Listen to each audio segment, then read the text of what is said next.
Good morning, student. Today we will read literature book class 6 chapter 19 Alexander and Prue part 2. So let's start our chapter at page 105.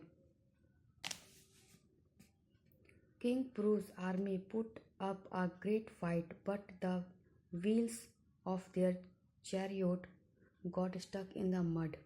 Alexander's army was mounted on elephant. The army of the Caucasus faced great disadvantages, but they fought bravely.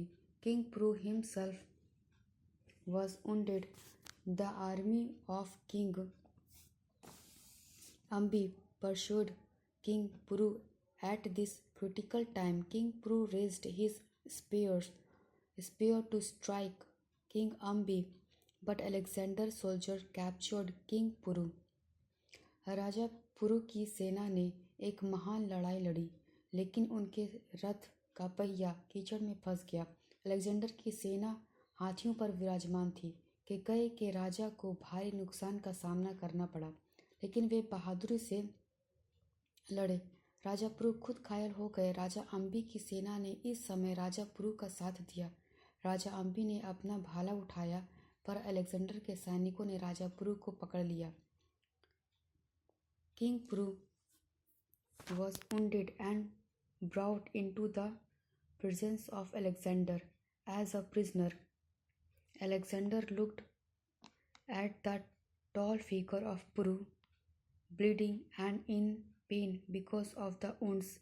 He saw no trace of pain on Pru's face, nor was there any trace of fear.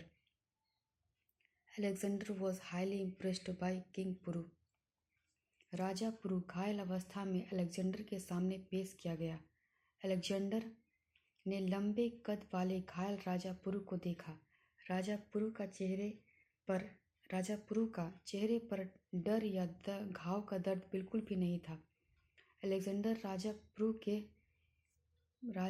राजा पुरु से बहुत ही प्रभावित हुए।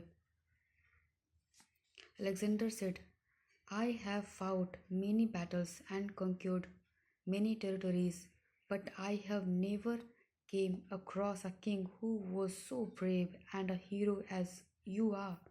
Tell me how I should treat you." "You should treat me as one king would treat another king," said King Puru with all dignity. उसने कहा, मैंने कई लड़ाइयाँ लड़ी हैं और कई क्षेत्रों को भी जीता है, पर ऐसा वीर राजा के रूप में आज तक सामने कोई नहीं आया जो इतना बहादुर है। आप मुझे बताएं, मैं आपके साथ कैसा व्यवहार करूं, कैसे पेश आऊं? अलेक्जेंडर ने कहा। राजा प्रू ने उत्तर देते हुए कहा कि जैसे एक राजा दूसरे राजा के साथ पेश आता है। राजा प्रू ने स्वाभिमान के साथ कहा। Turn to page eight chapter 106.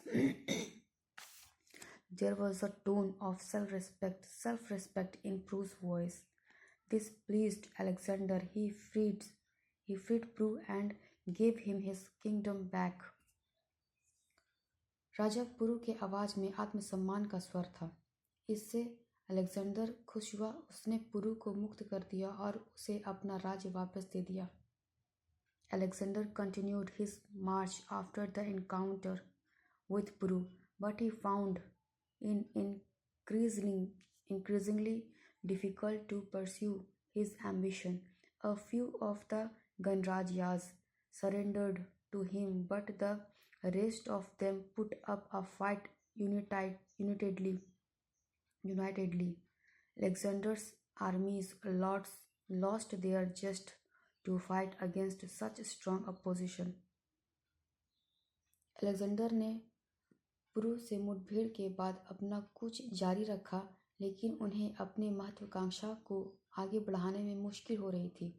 कुछ गणराज्यों ने उनके सामने आत्मसमर्पण कर दिया, लेकिन बाकी लोगों ने एकजुट होकर लड़ाई लड़ी। अलेक्जेंडर की सेनाओं ने इस तरह के कई विरोध के खिलाफ लड़ने के लिए अपना उत्साह खो दिया। They had spent a long time away from their homes. They expressed the wish to return. Alexander realized that His ambition to become the conqueror of the world would remain unfulfilled. He was deeply disappointed at this and tried to persuade his armies to keep on marching, but finally he had to return. He died of malaria fever on his way back in Babylon, present day Iraq, at the age of 36. उन्होंने अपने घर से दूर एक लंबा समय बिताया था। उन्होंने लौटने की इच्छा जताई। अलेक्जेंडर ने महसूस किया कि दुनिया का विजेता बनने की उसकी महत्वाकांक्षा पूरी नहीं होगी। इस पर उसे गहरी निराशा हुई और उन्होंने अपनी सेनाओं को आगे बढ़ने के लिए मनाने की कोशिश की, लेकिन आखिरकार उन्हें वापस लौटना पड़ा। 36 साल की उम्र में इराक